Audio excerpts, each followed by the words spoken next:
Selamat pagi anak-anak. Pagi, Pak. Apa kabar hari ini? Baik. Baik, betul atau tidak nih? Betul. Oke. Sebelum kita mulai, Bapak Guru minta kalian lihat di samping kiri kanan kalian, depan belakang. Apakah masih ada sampah yang berserakan? Tidak. Tidak ada. Tidak. Oke, berarti kalian punya kepedulian tinggi akan kebersihan dalam kelas ya. Ya. Sebelum kita mulai, Bapak Guru minta kesediaan dari satu orang untuk membawakan kita dalam doa. Oke, Awen. Teman-teman dipersilakan berdiri.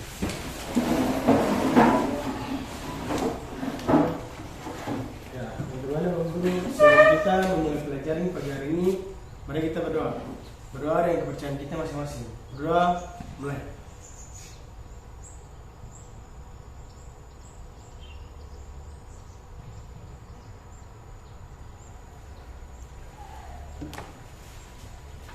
Berdoa, selesai. Hormat Guru. Selamat pagi, Bapak Guru. Oke, selamat pagi anak-anak. Dudukkan dulu, terima kasih. Ya, ketua kelas. Hari ini berapa yang tidak hadir? Semuanya hadir, Pak. Semua hadir? Semuanya, Pak. Oke, berikan aplaus dulu. Ya, itu artinya kalian masih mempunyai kepedulian akan pendidikan. Seperti biasa, untuk menumbuhkan sikap nasionalis kita akan nyanyi lagu nasional. Untuk itu semuanya stand up please.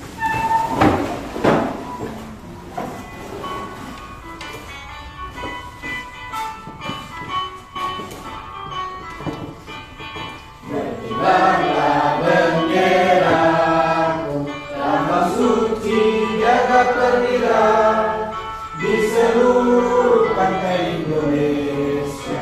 Tertetap kejayaan bangsa, siapa berani menurunkan engkau, serentak rakyatmu memerah.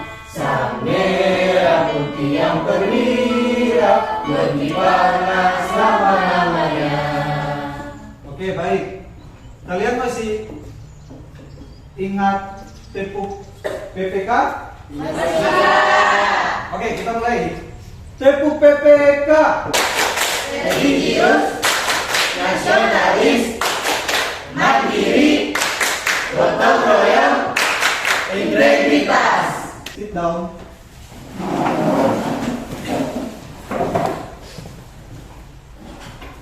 Oke anak-anak, masih ingatkah kalian dengan materi minggu lalu? Masih, Pak. Betul, masih. Oke, materi minggu lalu kita tentang apa? Substansi hak dan kewajiban asasi manusia dalam Pancasila. Edo, bisa sebutkan buat Bapak Guru nilai yang terkandung di dalam Pancasila? Ada nilai dasar, nilai instrumental, dan nilai praksis. Oke, baik sekali. Berikan aplaus. Jadi nilai dasar dan nilai yang terkandung dalam Pancasila itu ada? 3. Nilai Dasar, instrumental, praksis. Oke, baik. Ada yang bisa menjelaskan buat Bapak Guru nilai dasar itu seperti apa? Oke, Tasya. Nilai dasar yaitu nilai yang berkaitan dengan kelima sila pada Pancasila bersifat universal sehingga mengandung cita-cita, tujuan, dan nilai-nilai yang baik, Pak. Oke, berikan aplaus dulu. Jadi nilai dasar itu dia tidak bisa berubah-berubah ya. Nilai dasar itu sudah. Misalnya, bukan misalnya, tapi Pancasila kan? Pancasila, dia tidak akan berubah loh. Ya. Oke. Yang berikut, siapa yang bisa bilang buat Bapak Guru apa itu nilai instrumental? Dela? Yang sebenarnya adalah pedoman dalam pelaksanaan nilai-nilai atau aturan dalam negara, contohnya seperti undang-undang, kemudian tata negara dan kemudian presiden. Oke, baik sekali, berikan aplaus dulu. Yang terakhir, nilai praksis. Siapa yang bisa nilai praksis? Bella? Ya, kalau nilai praksis itu adalah nilai yang ada di dalam kehidupan sehari-hari. Oke, sekali lagi berikan aplaus untuk kita semua.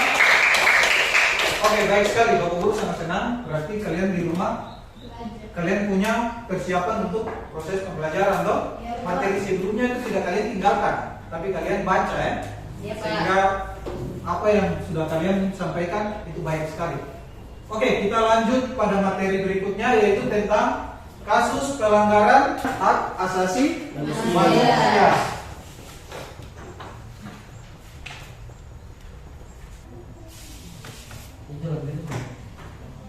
Kompetensi intinya kalian bisa lihat? Bisa? Ini kompetensi dasar dan indikator pencapaian kompetensi. Bisa dilihat ya? Dan tujuan pembelajaran kita kali ini ada 5. Setelah melakukan proses pembelajaran, peserta didik diharapkan dapat yang pertama menerima hak asasi manusia berdasarkan perspektif Pancasila sebagai anugerah Tuhan yang Maha Esa. Yang kedua, menjelaskan pengertian bentuk pelanggaran HAM. Yang ketiga, mengkategorikan pelanggaran HAM berdasarkan sifatnya. Yang keempat, menganalisis faktor penyebab terjadinya HAM. Dan yang kelima, mempresentasikan faktor penyebab pelanggaran HAM. Jadi dalam proses pembelajaran kalian akan mempresentasikan faktor dari penyebab pelanggaran HAM. Berarti tujuan pembelajaran kita ada 5 ya. Dan Bapak Guru yakin dan percaya kalian dapat menyelesaikan kelima tujuan pembelajaran ini. Model pembelajaran kita masih sama seperti minggu lalu, minggu sebelumnya lagi, yaitu tentang problem based learning. Masih bersifat masalah. Oke anak-anak, kita hari ini belajar tentang pelanggaran hak asasi manusia. Ada yang bisa berikan jawaban buat Bapak Guru? Apa itu pelanggaran hak asasi manusia? Ada yang bisa jawab? Oke, Bella. Pelanggaran hak asasi manusia yaitu perbuatan seseorang atau kelompok orang yang dilakukan baik sengaja maupun tidak. Oke, berikan aplaus dulu. Jadi pelanggaran hak asasi manusia itu dilakukan dengan sengaja maupun tidak, tapi menyakiti orang tersebut, ya, itu pelanggaran. Oke, kalau kita berbicara tentang pelanggaran, berbicara tentang hak asasi manusia, ada yang tahu aturan apa yang mengatur tentang hak asasi manusia? Oke, Bella? Undang-Undang Nomor 39 Tahun 1999. Oke, baik sekali. Berikan aplaus dulu. Ya, jadi undang-undang yang mengatur tentang hak asasi manusia yaitu Undang-Undang Nomor 39 Tahun 1999. Oke, baik sekali. Yang berikut, kalau kita bicara tentang pelanggaran hak asasi manusia, itu ada berdasarkan bentuk dan juga berdasarkan sifat. Ya toh? Nah, ada yang bisa sebutkan buat Bapak Guru pelanggaran hak asasi manusia berdasarkan bentuknya. Oke, ketua kelas, stand up please dong. Untuk penyiksaan HAM itu ada terbagi menjadi 2, yaitu diskriminasi dan penyiksaan, Pak. Oke, berikan aplaus dulu. Jadi menurut bentuknya itu ada 2, yaitu diskriminasi dan juga penyiksaan. Itu tadi tentang bentuk. Sekarang tentang sifatnya. Ada yang bisa jawab? Oke, menamanya. Jadi sifatnya dibagi jadi 2 Pak, yaitu pelanggaran HAM ringan sama pelanggaran HAM berat. Oke, baik sekali. Menurut Nyom, apa yang teman kamu sampaikan itu betul atau tidak? Betul. Berikan aplaus dulu. Jadi menurut bentuknya dan menurut sifatnya itu pelanggaran HAM terbagi menjadi 2, yaitu yang pertama pelanggaran HAM berat dan yang kedua HAM ringan. Baik sekali. Kalau berbicara tentang pelanggaran HAM, berarti ada faktor-faktor loh.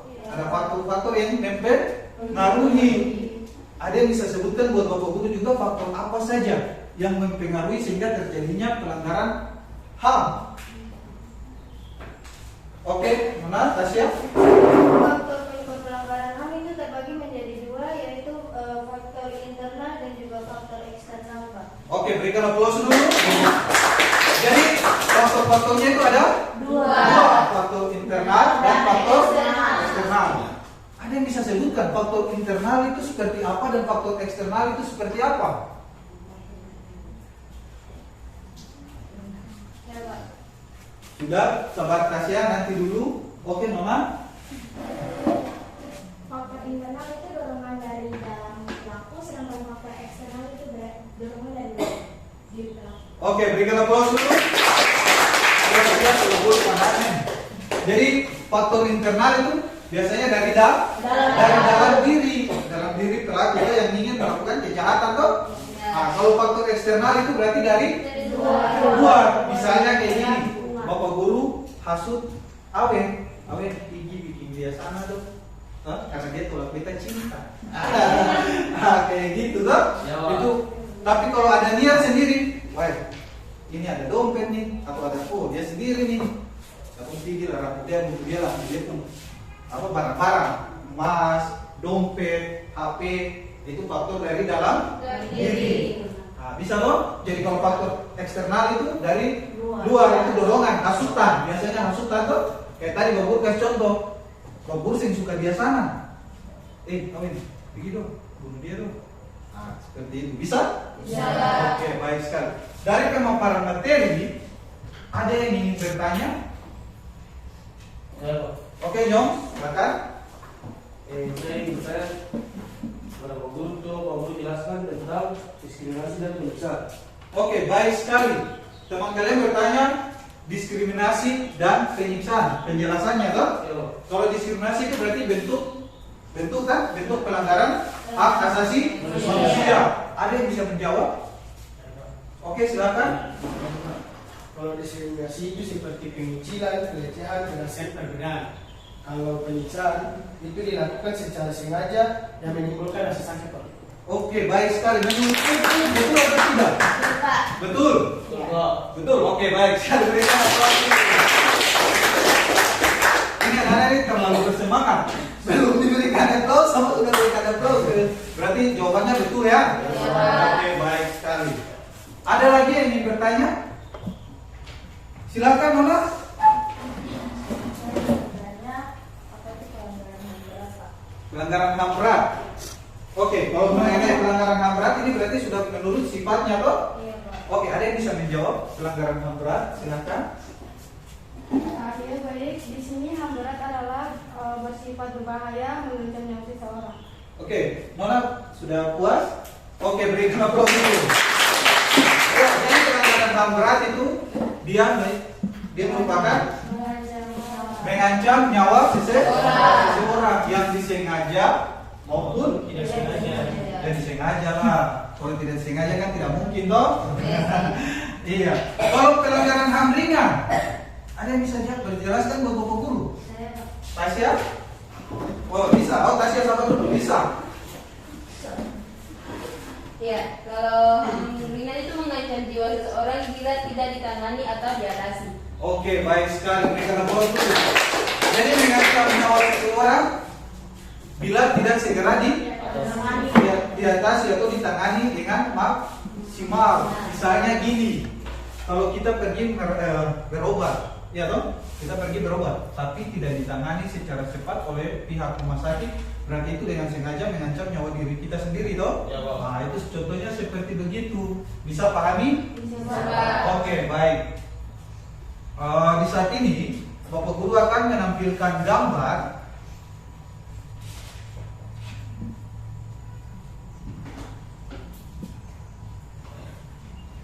Ini gambarnya. Bisa dilihat? Ini ada 4 gambar. Gambar nomor 1, 2, 3, 4. Bapak Guru meminta kalian untuk mengamati gambar tersebut. Lalu kalian bisa menjelaskan tentang gambar tersebut. Bisa? Misalnya gini, oh gambar ini ada 4 gambar. Bisa jelaskan gambar yang pertama, kedua atau ketiga itu merupakan pelanggaran di lingkungan apa? Ada lingkungan keluarga, lingkungan sekolah maupun lingkungan masyarakat. Bisa? Bisa, Pak. Oke, Bapak Guru berikan waktu 2 menit buat kalian untuk mengamati, kemudian menjelaskan mengenai gambar tersebut. Silakan.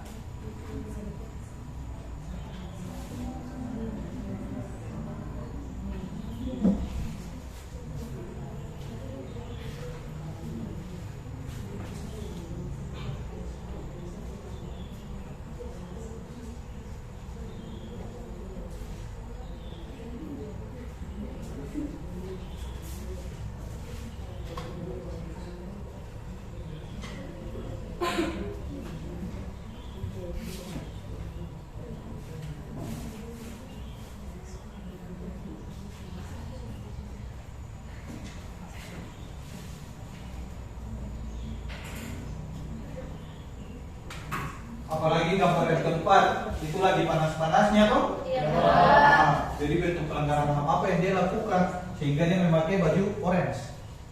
Ya toh? Itu kalian bisa jelaskan. Kalau gambar nomor 4 ini kalian tidak tahu, itu memang luar biasa. Karena sekarang ini sementara panas betul, bukan panas lagi, sementara membara. Asik.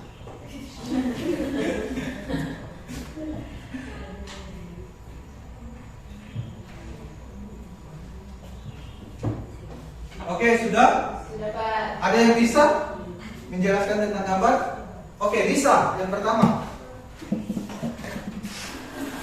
Ya, kalau menurut pendapat saya, pada gambar yang pertama itu adalah kasus HAM di mana terjadi di lingkungan masyarakat. Bisa dilihat di situ bahwa anak tersebut dibully dan direkami pembulian yang mereka lakukan. Sedangkan gambar kedua hal yang sama, tapi dalam lingkungan yang berbeda, yaitu di lingkungan sekolah. Hal tersebut sama dilakukan, yaitu kasus pembulian. Yang ketiga menurut saya itu adalah HAM berat, di mana itu adalah kasus KDRT yang terjadi dalam lingkungan keluarga. Dan yang terakhir sama juga, itu adalah kasus HAM berat yang dimana dilakukan dalam lingkungan tempat kerja. Sekian, terima kasih. Oke, berikan aplaus dulu.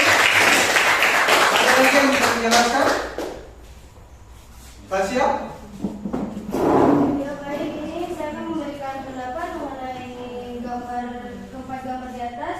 Ya seperti yang dikatakan oleh Lisa, pada gambar pertama itu merupakan pelanggaran HAM pada lingkungan masyarakat. Merupakan pelanggaran HAM karena penyiksaan yang dilakukan secara sengaja dan direkam. Selanjutnya yaitu pada gambar kedua juga merupakan pelanggaran yang dilakukan di sekolah, sehingga korban merasakan penderitaan secara jasmani maupun rohani. Selanjutnya itu gambar ketiga merupakan pelanggaran HAM berat yang terjadi pada lingkungan keluarga. Ini dapat menyebabkan trauma penderitaan oleh sang korban. Selain itu, seorang anak yang melihat perlakuan tersebut mungkin juga mendapatkan dampaknya juga. Yang terakhir yaitu pelanggaran HAM berat juga yang terjadi dalam lingkungan berbangsa dan negara, karena pelanggaran yang dilakukan oleh atasan yaitu Verdi Sambo sendiri terhadap bawahannya. Menurut saya ini merupakan pelanggaran HAM berat karena mengancam nyawa seseorang, Pak. Mungkin saja pendapat saya mengenai gambar. Oke, berikan aplaus dulu. Ada lagi? Ada lagi yang ingin menjelaskan tentang gambar atau memberikan pertanyaan tentang gambar tersebut? Awen, tidak ada? Tidak ada? Oke, baik sekali. Terima kasih atas penjelasan kalian. Kalau gambar yang nomor 4 ini bukan untuk yang tadi bisa dijelaskan bro, bukan saja untuk mencelakai, tapi yang keempat ini sudah menghilangkan nyawa. Jadi bukan niat lagi toh, tapi sudah menghilangkan nyawa, yaitu Brigadir Joshua. Itu merupakan pelanggaran HAM berat. Terus yang ketiga, KDRT juga. Aku berharap kalian kalau pas nanti ada kalian punya orang tua yang melakukan KDRT, ya ini baik-baik ya, diberikan penjelasan bahwa KDRT tidak baik ya. Nah, seperti itu.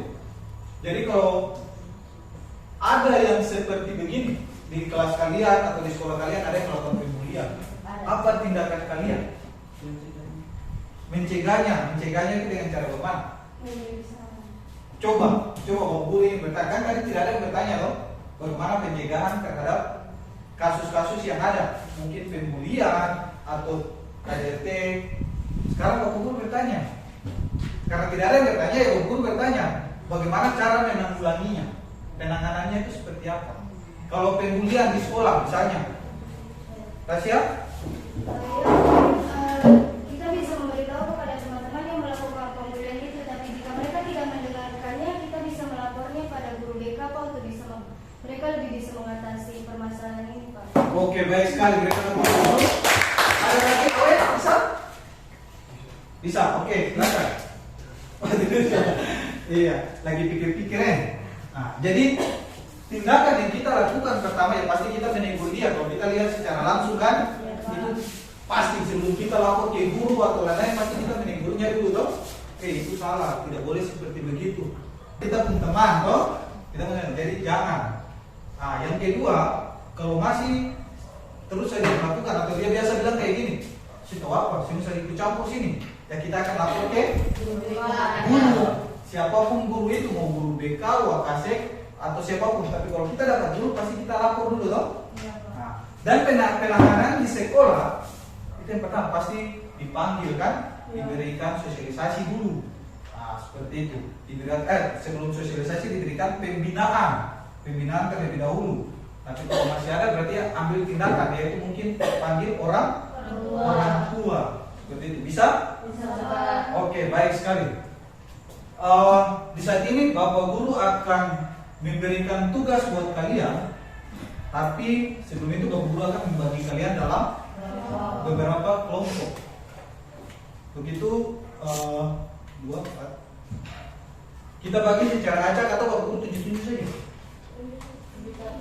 Acak sudah ya? Acak saja. Oke, mulai dari Edo. 1, 2, 3, 4, 3, 4, 2. 1, 2. Oke, 1 sebelah sini, 2, 3, 4. Silakan.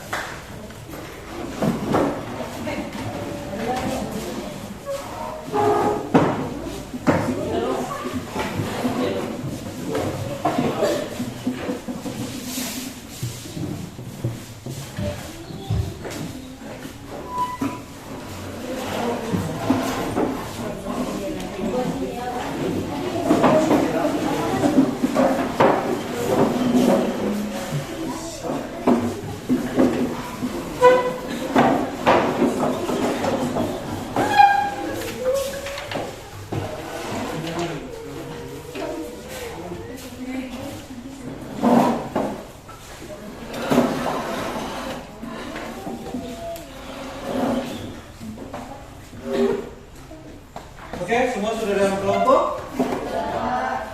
Ini mau kerja kelompok atau kemarin? Baliklah. Kok kerja kelompok atau kerja sendiri? Ya.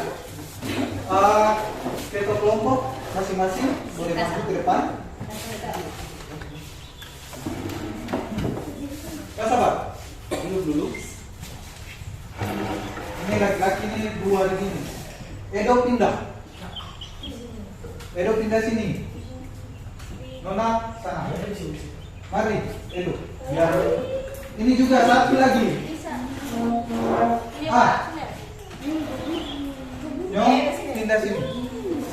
Edo sini. Karena kelasnya kurang laki-laki.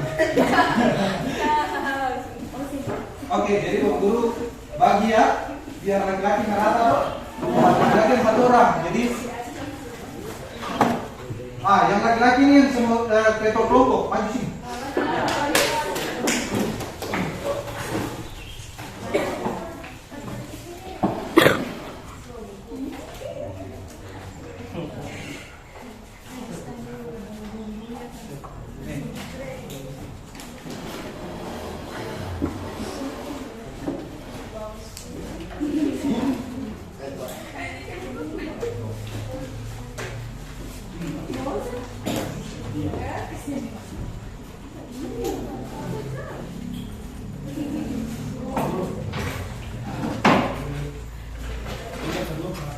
Ya.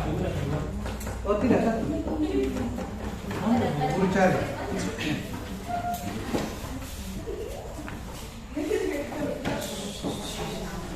Oke, sudah? Ya, jadi mohon perhatian. Kalian lihat pada lembar kerja kalian. Di situ kalian akan mencari pelanggaran hak asasi manusia yang terjadi di lingkungan sekolah, lingkungan keluarga, dan lingkungan masyarakat. Jadi kalian lihat, oh contoh pelanggaran hak asasi manusia di lingkungan sekolah ini seperti apa? Bla bla bla bla. Lingkungan keluarga, kalian tulis. Lingkungan masyarakat pun begitu. Terus itu yang pertama. Yang kedua, dampaknya apa? Dampak yang terjadi apabila terjadi pelanggaran HAM tersebut. di lingkungan keluarga, lingkungan sekolah maupun di lingkungan masyarakat. Misalnya kayak gini, kayak gambar tadi kan, ini contoh yang satu, KDRT itu dampaknya apa? Dampaknya dalam keluarga itu apa? Bisa kan? Bisa, Terus Pak. yang kini pembunuhan nanti dampaknya seperti apa? Dan juga di sekolah, misalnya tadi pembulian kan, Iya. itu dampaknya apa? Bisa? Bisa, Pak. Ada yang belum mengerti? Tidak ada, semua sudah mengerti ya. Sudah, Pak. Dan Bapak Guru mengizinkan kalian mencari referensi baik di buku cetak maupun di internet, lewat internet. Tanya saja di Bapak Guru ke Opa atau Google. Tanya saja toh. Ya, Pak. Nah, itu ada. Tinggal kalian melihat dan mengisinya. Oke, selamat bekerja. Waktu kita 25 menit dari sekarang. Jadi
kayak gini.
Bisa pegang HP, bisa langsung kasih sini, pegang HP, kan cari dari situ.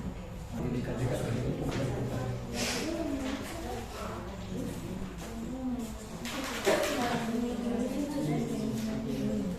Siswa melakukan motivasi siswa dan kekerasan merevisi.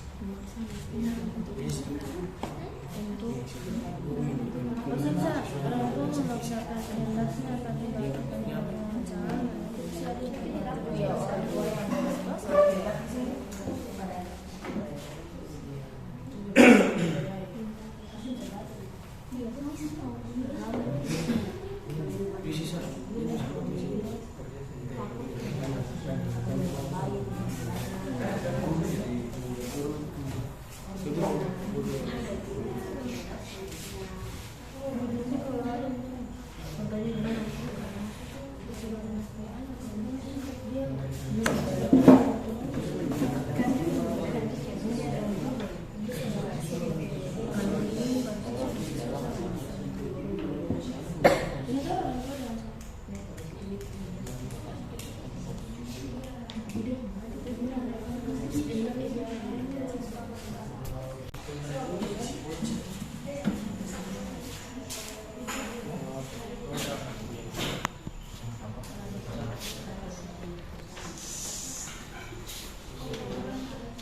kan ada sumber jawaban kan? Sudah? Jadi itu masing-masing.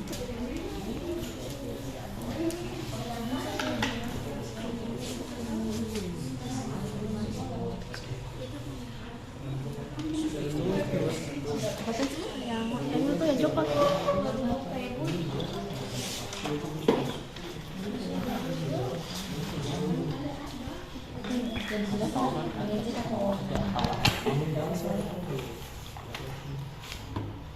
Apa nih kamu ketawa? Serius ini Mana sudah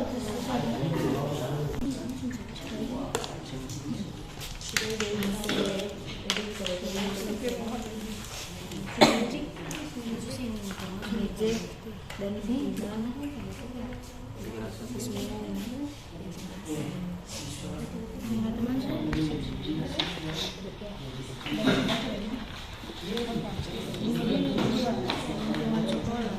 ini paling jahat sih.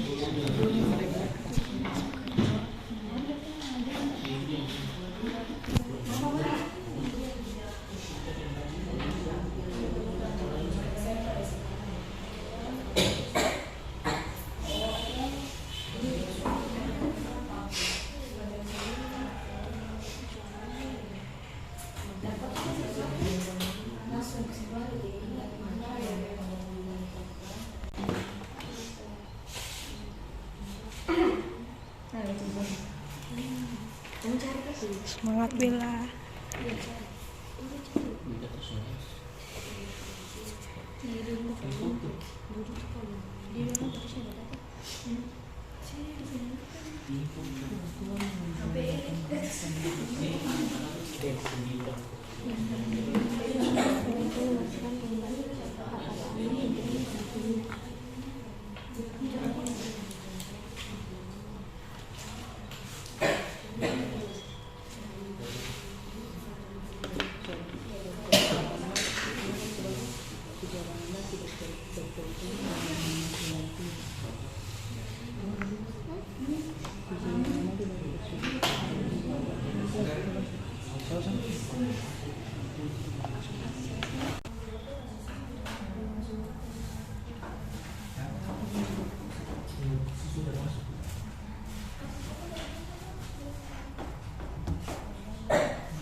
Sampai apa sih?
Siap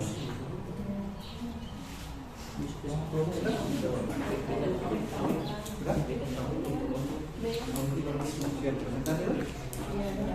Atau kelompok bagaimana? Dalam diskusi bagaimana? Jadi presentasi kan pasti ada pembagian. Tidak semua kayak kelas. Oh, ketua kelompok ya Pak.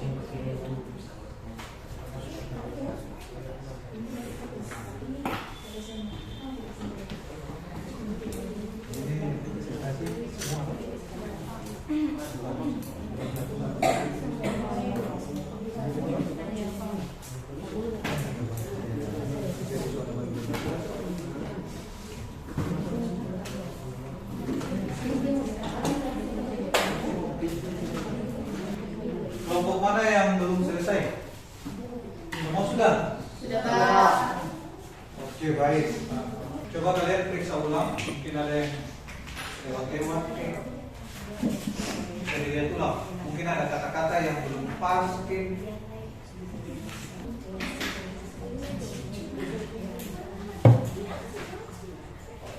Itu kenapa? Aduh, urusan rumah tangga nanti lah.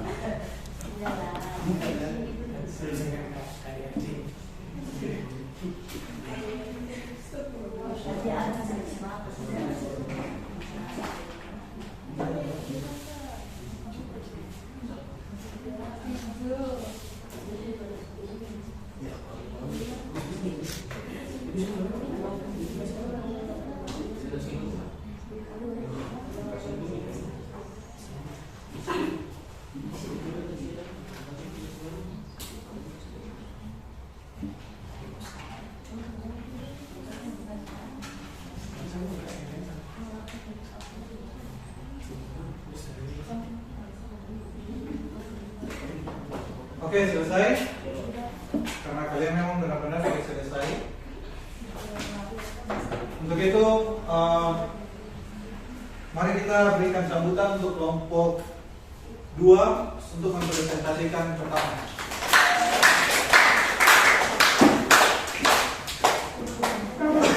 Mohon perhatian dari kelompok yang lain ya.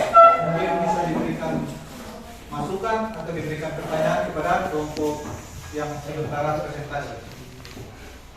Ingat, presentasi ini mesti dengan sikap yang baik ya. Ya Pak.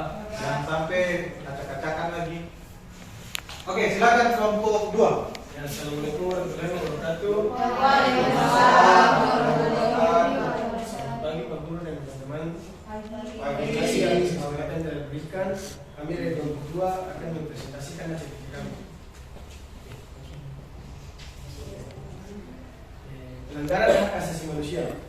Pelanggaran hak asasi manusia di pertama lingkungan dari lingkungan keluarga. Yang pertama, orang tua yang membeda-bedakan hak bagi anak-anaknya. Kedua, seorang anak tidak bersikap sopan kepada orang tua. Tiga, orang tua yang tidak memberikan pendidikan kepada anaknya yang layak. Dua, lingkungan sekolah. Di lingkungan sekolah pertama, dipala kakak kelas atau dibully. Dua, guru memberikan hukuman kepada siswa berupa kekerasan fisik.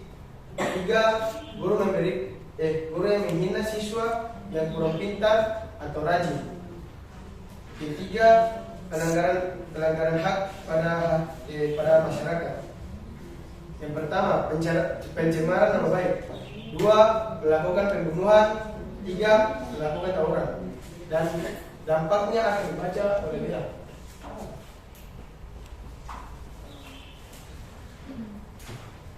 Ya, dampak yang pertama yaitu dari lingkungan keluarga, yaitu rusaknya hubungan antara orang tua dan anak dan membuat hubungan keluarga tidak harmonis.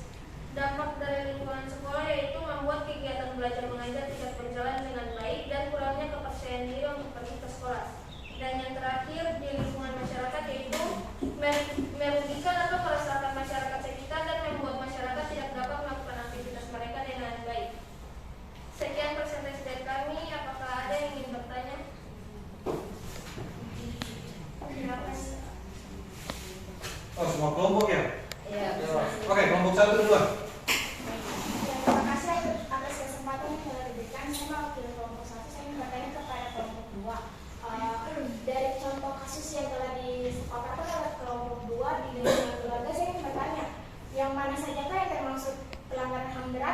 bimbingan. Terima kasih.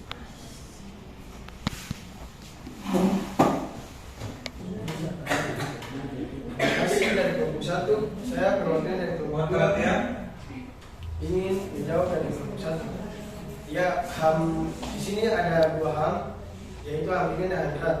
Di sini dari kelompok kami yang HAM ringan itu orang tua membeda-bedakan hak bagi anak-anaknya itu adalah HAM ringan. Kalau HAM berat adalah orang tua yang tidak memberikan pendidikan kepada anak-anaknya. Itu HAM berat. Itu dari kelompok kami. Terima kasih. Oke, kelompok 3. Nah, coba. Kelompok 2 sudah, kelompok 1 sudah puas? Sudah Pak, puas Pak. Oke, kelompok 3. Ya, terima kasih atas kesempatan diberikan. Saya ingin bertanya, misalnya kalian memberikan solusi pada setiap pelanggaran HAM yang dilakukan masyarakat, sekolah, dan keluarga. Kalau itu nanti.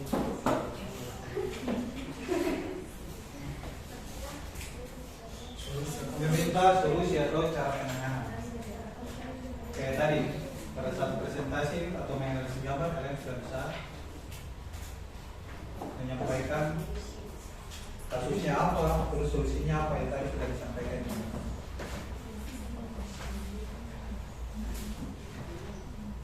Atau bisa di lingkungan sekolah. Ya, sekolah. Beda di Kalau menurut pendapat saya, mungkin di lingkungan keluarga itu atau dalam keluarga itu mungkin saling menjaga hubungan atau menjalin hubungan dengan baik agar kejadian-kejadian seperti ini pun tidak terjadi. Menurut saya itu. Kalau di lingkungan sekolah sih mungkin melakukan sosialisasi ya untuk anak-anak, tapi untuk guru juga harus. Sudah, kelompok 3.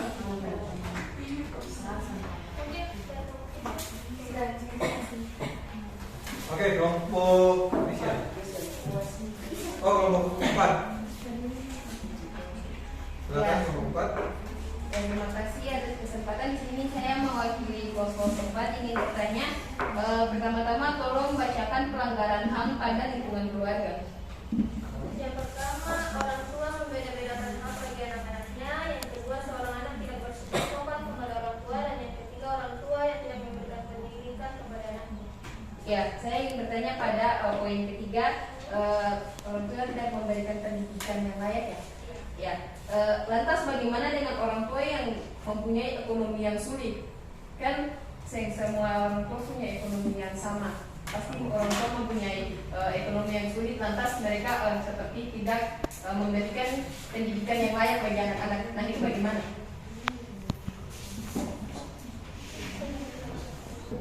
Kalau beta sebagai orang tua, pokoknya sebagai orang tua yang tidak punya apa-apa istilahnya.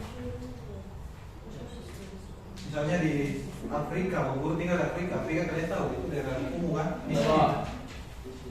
Itu Bapak Guru tidak punya uang, apakah Bapak Guru tidak menyekolahkan Bapak Guru punya anak itu merupakan pelanggaran HAM atau tidak? Dalam segala kekurangan Bapak Guru, mau memaksakan juga bagaimana? Tidak punya uang, padahal ada keinginan untuk menyekolahkan anak-anaknya.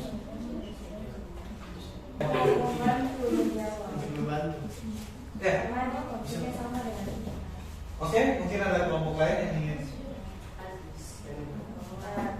Mungkin secara garis besar mereka itu memasukkan pelanggaran HAM berat itu HAM ringan itu karena keluarganya berada, tapi memang dia tidak ingin memberikan anaknya pendidikan. Kalau di sisi yang orang tuanya tidak orang tuanya tidak baik, memang tidak masuk pelanggaran karena memang orang tuanya memang tidak mampu membiayai anaknya sekolah. Oke, sudah kelompok 4. Oke, berikan aplaus yang meriah.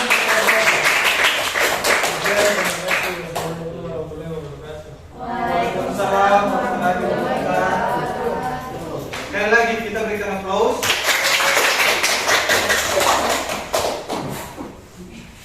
Ya, kita lanjut. Kita sambut kelompok 3. Berikan aplaus dong. Nah, kelompok 3 sekarang.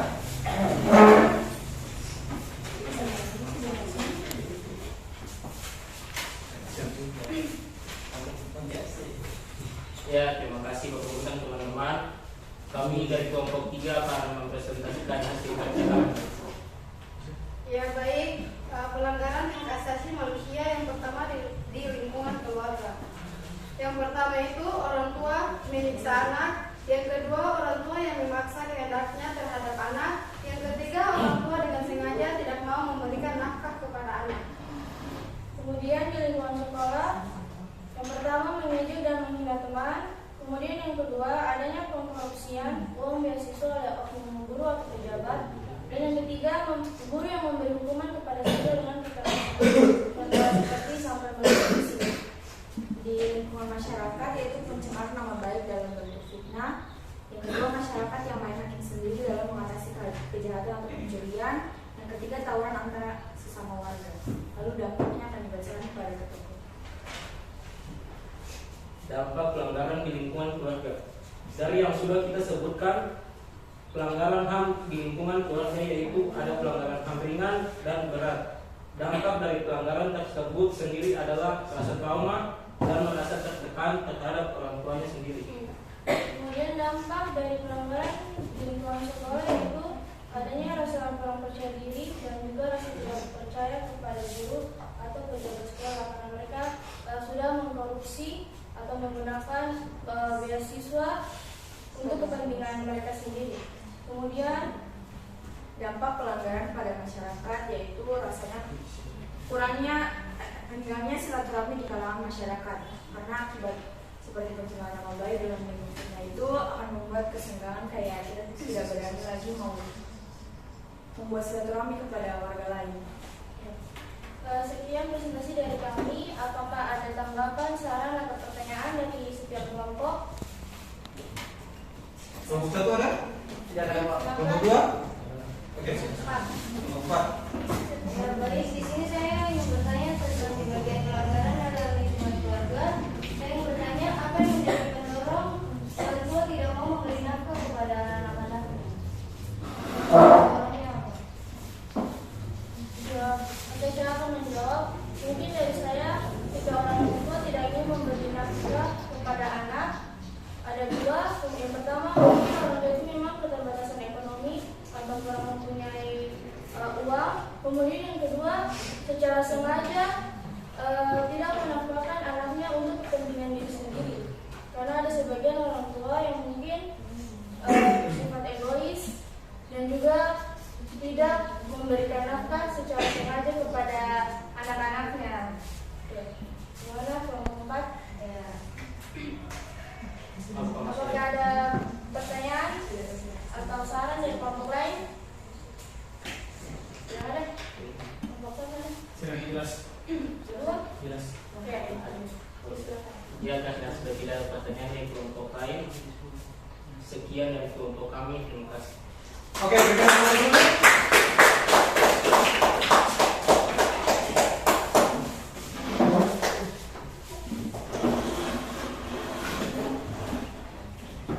Semangat pagi.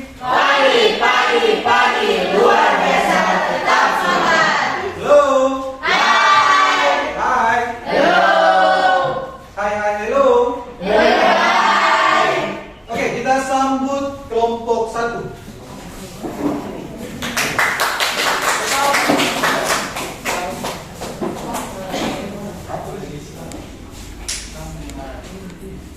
Assalamualaikum warahmatullahi wabarakatuh. Waalaikumsalam warahmatullahi wabarakatuh. Dan salam sejahtera bagi kita semua. Shalom. Shalom. Terima kasih atas kesempatan yang telah diberikan kepada kelompok kami. Sekarang kami ingin mempresentasikan hasil kerja kami. Itu pelanggaran hak asasi manusia pertama di lingkungan keluarga yaitu yang pertama penganiayaan terhadap anak yang dilakukan oleh orang tua.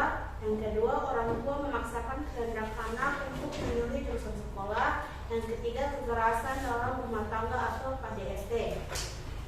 Pelanggaran hak asasi manusia dalam lingkungan sekolah yaitu bullying berupa mengejek, mengolok, menganiaya, bahkan melakukan kekerasan kepada teman. 2. Guru yang membeda-bedakan murid karena faktor kenalan atau ekonomi. 3. Guru melakukan tindakan kekerasan kepada siswa yang akhirnya menimbulkan cedera. Ya, baik. baik berikutnya di lingkungan masyarakat. 1. Pencemaran nama baik. 2. Penganiayaan karena masalah sepele. 3. Diskriminasi sosial, ras, suku, agama di masyarakat. Dampak yang disebabkan dari pelanggaran HAM di lingkungan sekolah, keluarga, dan masyarakat. Yang pertama, dalam lingkungan keluarga, tentu saja keluarga akan hancur sehingga anak-anak menjadi korbannya, mau itu dalam bentuk fisik maupun psikologi. Apalagi jika terjadinya kasus KDRT, maka orang tua akan melampiaskan kemarahan kepada anaknya sehingga dapat terjadi penganiayaan. Dalam lingkungan sekolah, dampaknya yaitu terjadinya kesenjangan antara hubungan sesama siswa dan guru, bahkan siswa mengalami gangguan pada mentalnya dan membuat mereka yang merupakan korban menurunkan rasa kepercayaan diri mereka dalam beraktivitas di sekolah. Terkhususnya jika terjadi tindak kekerasan terhadap siswa yang dilakukan oleh guru, maka tidak menutup kemungkinan siswa akan mengalami cedera maupun ringan maupun berat. Sedangkan dalam lingkungan masyarakat, dampaknya itu dapat terjadi perkelahian karena rasa tersinggung antara sesama masyarakat, bahkan dapat terjadi penganiayaan yang menimbulkan tindak kekerasan sehingga memecah belah rasa persatuan dan kesatuan dalam masyarakat. Itu dari hasil kerja kami. Apakah teman-teman memiliki pertanyaan? Ya, silakan. Kelompok 1 saja.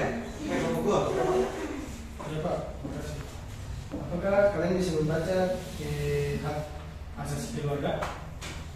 Yang pelanggaran hak asasi manusia dalam lingkungan keluarga, yang pertama penganiayaan terhadap anak yang dilakukan oleh orang tua, yang kedua orang tua memaksakan kehendak anak untuk memilih jurusan sekolah, dan yang ketiga kekerasan dalam rumah tangga. Terima kasih. Saya ingin bertanya ke poin kedua. Apakah itu termasuk HAM ringan atau HAM berat?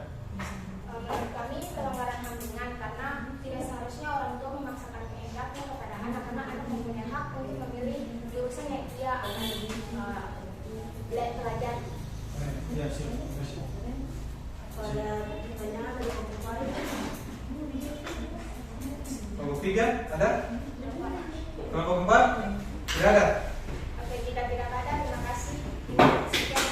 Oke, berikut.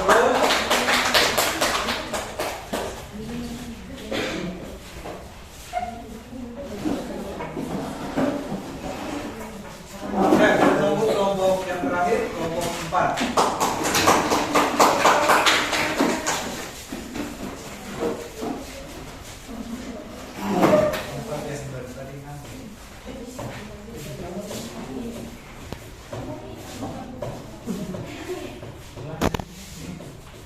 Ya, terima kasih dan teman-teman serta guru telah memberikan kesempatan kepada kami untuk mempresentasikan hasil kami. Itu harus dibaca dua bisa. Ya, pertama pelanggaran hak asasi manusia dalam lingkungan keluarga. Yang pertama KDRT, kedua ketidakpedulian orang tua terhadap anak, yang ketiga pelecehan terhadap anak. Kedua lingkungan sekolah. 1. Bully, 2. Pelecehan pada siswa, 3. Kekerasan yang dilakukan pada siswa. Selanjutnya yang dibaca oleh Pada lingkungan masyarakat, nomor 1 pembunuhan, 2 pemerkosaan, 3 pencemaran nama baik. Selanjutnya yaitu dampak dalam lingkungan keluarga membuat korban merasa trauma, gangguan mental hingga kematian, kehidupan menjadi tidak tentram. Dalam lingkungan sekolah menimbulkan trauma terhadap korban, merasa terkucilkan dan hilangnya kepercayaan diri. Dalam lingkungan masyarakat, hilangnya nyawa seseorang, timbulnya kebencian, hilangnya harga diri, serta timbulnya perpecahan di lingkungan masyarakat. Ya, sekian dari kelompok kami. Apakah ada pertanyaan dari kelompok 1, 2, dan 3? Ya. Kelompok 1 ada? Kelompok 3, 2? Oke, 3. Saya ingin menanyakan tentang pelanggaran hak yang sudah dibacakan. Menurut kelompok kalian, siapa yang paling bertanggung jawab atas pelanggaran yang terjadi di lingkungan sekolah?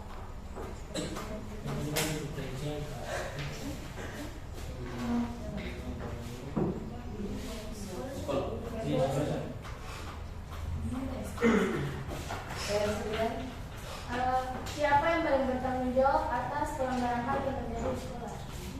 Ya, terima kasih. Saya akan mewakili untuk menjawab. Jadi menurut saya yang paling bertanggung jawab ialah lingkungan sekolah sendiri, karena kita masih berada dalam lingkungan sekolah.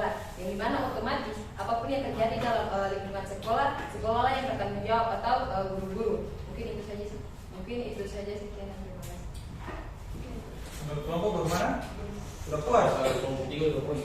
Kalau belum puas,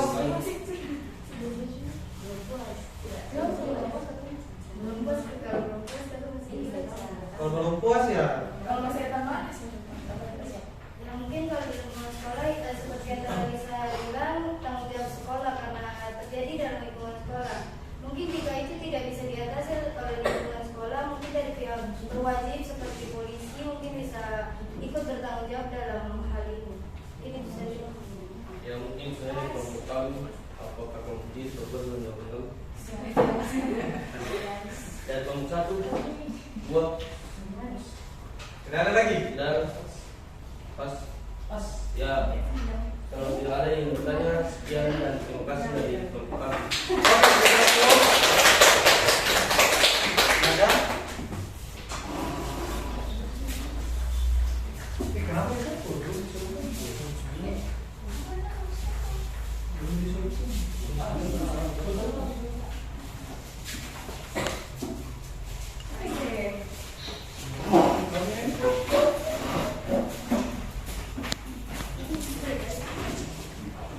Halo. Hai. Ya, sekali lagi Bapak Guru memberikan apresiasi buat kalian.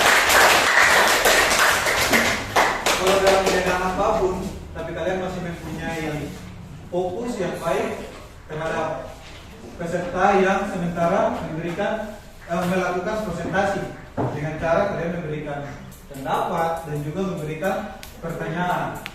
Itu sekali lagi Bapak Guru sangat mengapresiasi hal itu. Ada pertanyaan-pertanyaan yang diberikan, pertanyaan yang sangat baik yang diberikan kepada kelompok yang sementara presentasi. Terus di dalam keluarga, ada lagi di dalam keluarga. Siapa sini yang mohon maaf orang tuanya broken home? Ada. Oke, mohon maaf ya. Itu pasti dia berdampak pada psikis kan? Iya. Iya, pasti itu dia sangat berdampak. Dan itu akan membuat peserta. Jadi itu dia kayak Bapak Guru punya teman, contohnya orang tuanya broken home, akhirnya dia lari ke apa? Narkoba. Itu dampaknya toh. Dia akan mencari sesuatu yang Bahaya. membuat dia itu tenang dengan cara yang tidak baik. Itu akibat yang tadi. Terus orang tua memaksakan kehendak. Siapa bisa bilang buat Bapak Guru? Kalau orang tua memaksa kehendak untuk melakukan sesuatu yang baik, itu salah atau tidak? Benar sih. Siapa bisa jawab? Misalnya gini, kamu nih tidak boleh sudah diberikan arahan loh. Kamu mesti masuk ini, mesti ganti papa atau ganti mama. Tapi anak itu dia tidak mau, tapi orang tua memaksakan. Itu salah atau tidak? Salah. Salah. Yang jawab salah kan? Mana yang jawab benar? Salahnya di mana?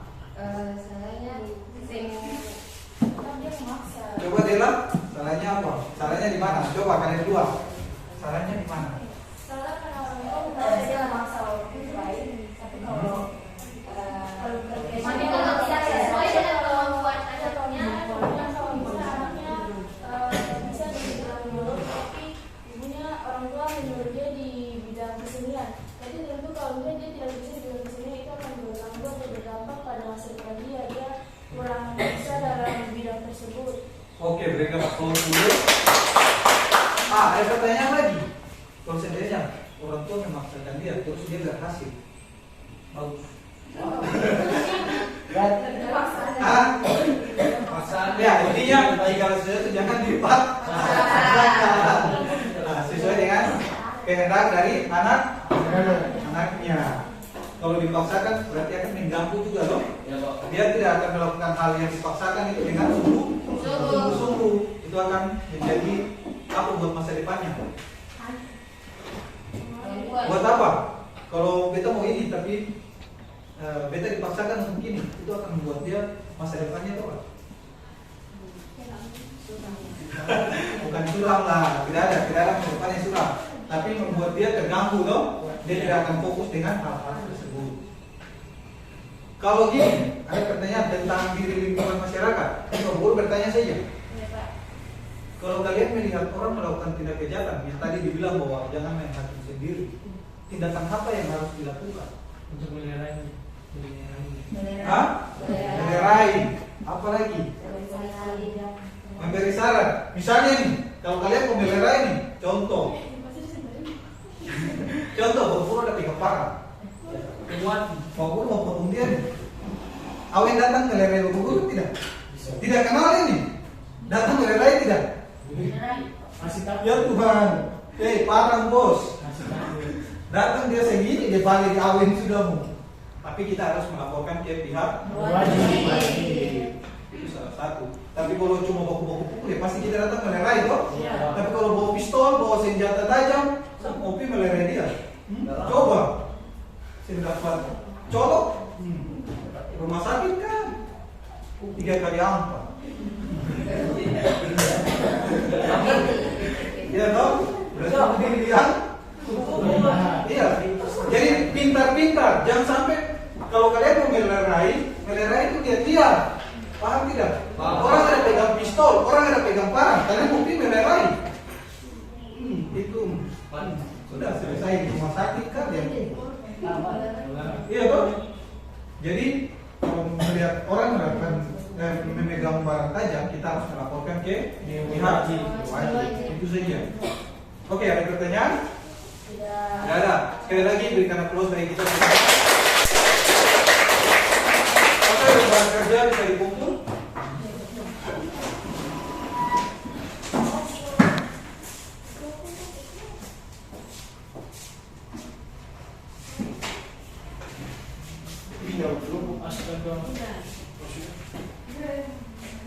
Oke, kalian bisa kembali ke tempat masing-masing.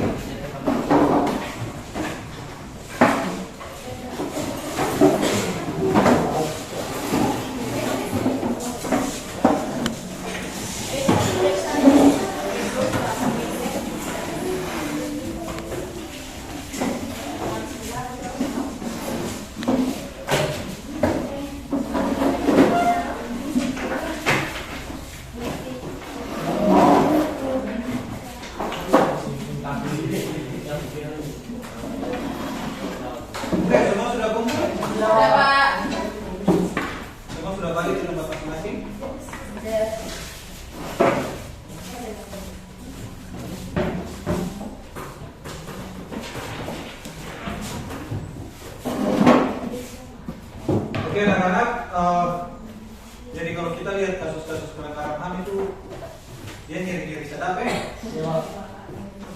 ngerinya ya itu pembunuhan, perkosaan, itu ya dong. Kalau yang ringannya itu seperti kita cuma tidak memberikan hak dari seseorang, ya dong. Kenapa weh? Ya, dari pemaparan materi dan hasil kerja kalian, ada yang ingin bertanya? Atau kalian sudah mengerti semua? Oke.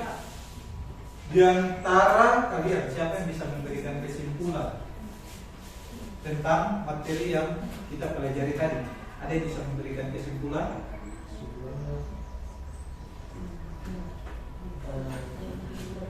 Saya bisa?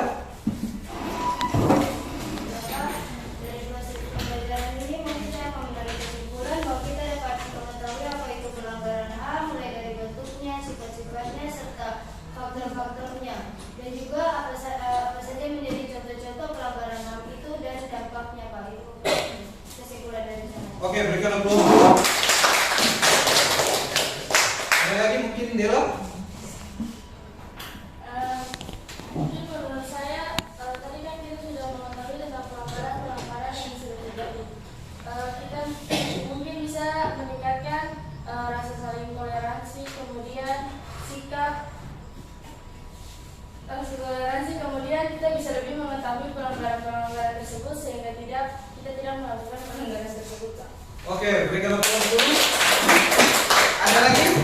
Bisa? Tidak ada. Bella? Tidak? Mana? Oke, baik sekali. Jadi dari pembelajaran hari ini kita bisa tahu tentang pelanggaran hak asasi manusia, toh? Bentuknya, sifatnya, dan faktor yang mendorong untuk terjadinya pelanggaran hak asasi. Kalau menurut bentuknya itu ada berapa? Yang pertama, diskriminasi dan penyiksaan. Kalau menurut sifatnya, pelanggaran HAM berat dan HAM ringan. HAM berat itu seperti apa? Contohnya, kalau HAM ringan dalam kehidupan sehari-hari saja. Pencemaran nama baik, apa lagi? Tidak bullying.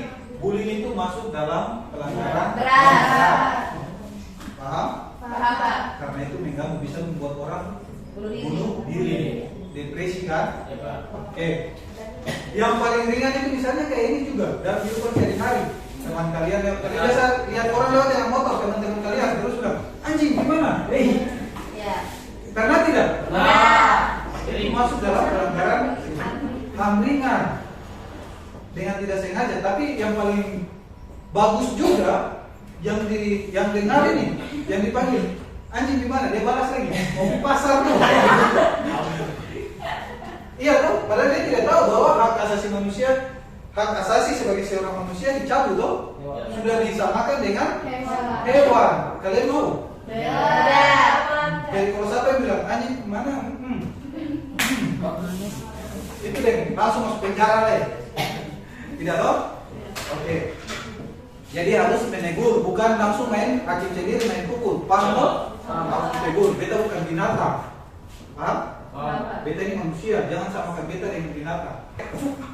Di saat ini Bapak Guru akan memberikan kalian tugas untuk mengetahui seberapa paham kalian akan materi kali ini. Kalian duduk saja.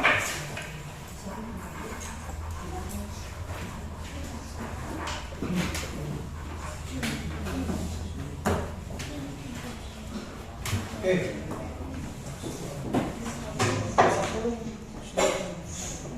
Bapak Guru berharap jangan ada yang buka buku ya. Semua buku ditutup.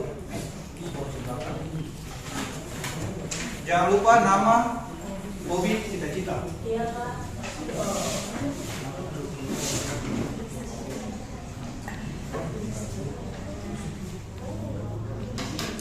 Oke, sudah.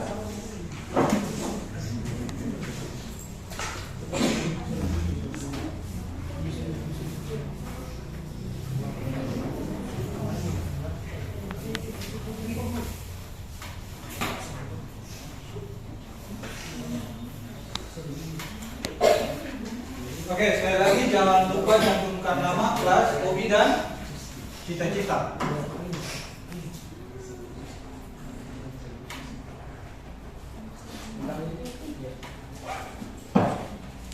Ada yang belum dapat? Semua sudah dapat kan? Sudah, Pak. Oke, selamat bekerja.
Jangan kalian tulis cita-cita iPhone lagi.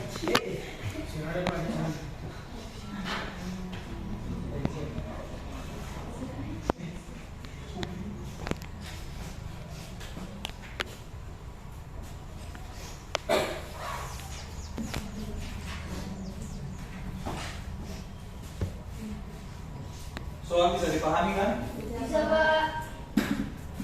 Gampang-gampang susah atau gampang-gampang gampang? Gampang-gampang. Gampang sekali. Ya.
Sudah, Wek? Semua sudah? Ya, Pak. Belum? Ya Pak.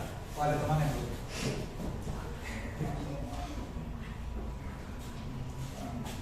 Belum sudah?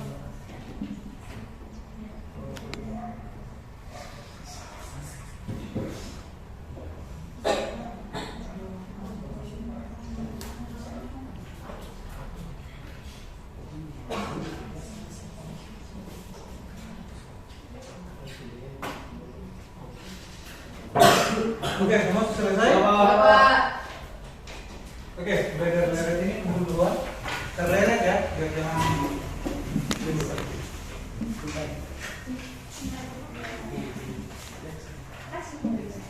Oke, berikut.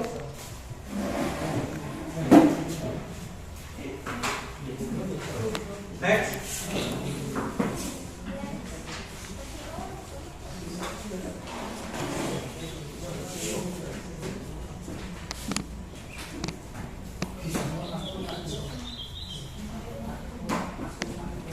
Berikut.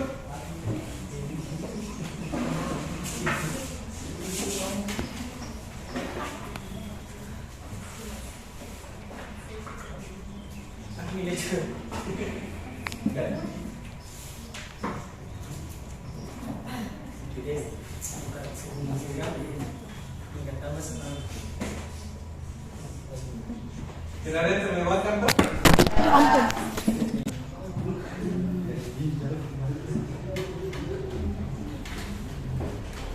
Oke, semua sudah?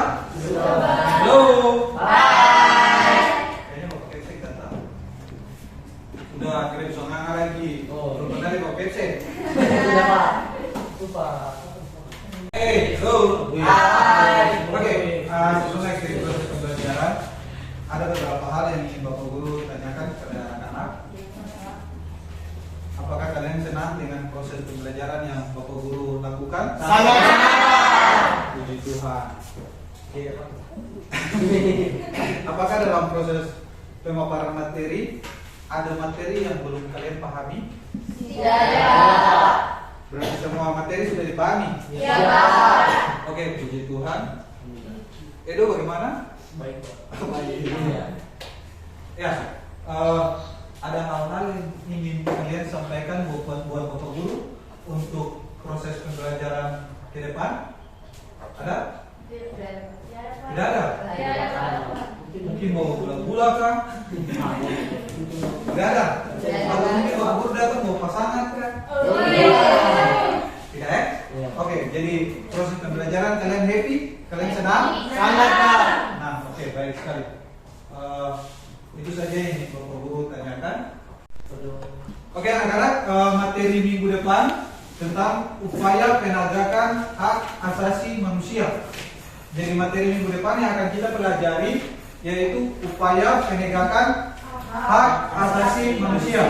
Jadi Bapak Guru berharap kalian pulang untuk belajar ya. Supaya pada saat kita bertemu berikutnya kalian sudah bisa menjawab pertanyaan-pertanyaan yang nanti Bapak Guru sampaikan. Oke, itu saja. untuk mengakhiri proses pembelajaran, seperti yang awal kita masuk dengan doa, kita mengawali dengan doa. Begitu pula untuk mengakhiri kita harus akhiri dengan doa. Untuk itu Bapak Guru minta kesediaan dari Nona membawakan kita dalam doa. Yes.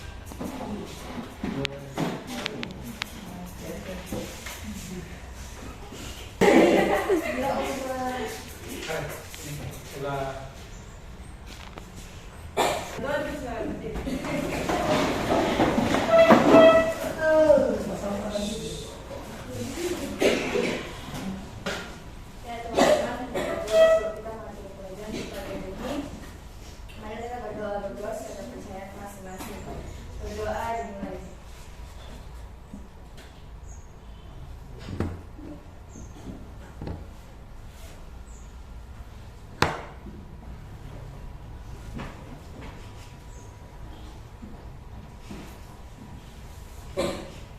Berdoa selesai.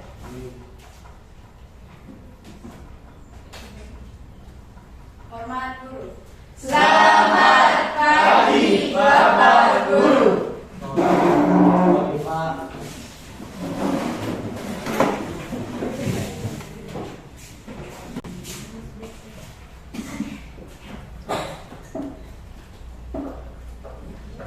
Oke, sampai ketemu minggu depan ya. Ya.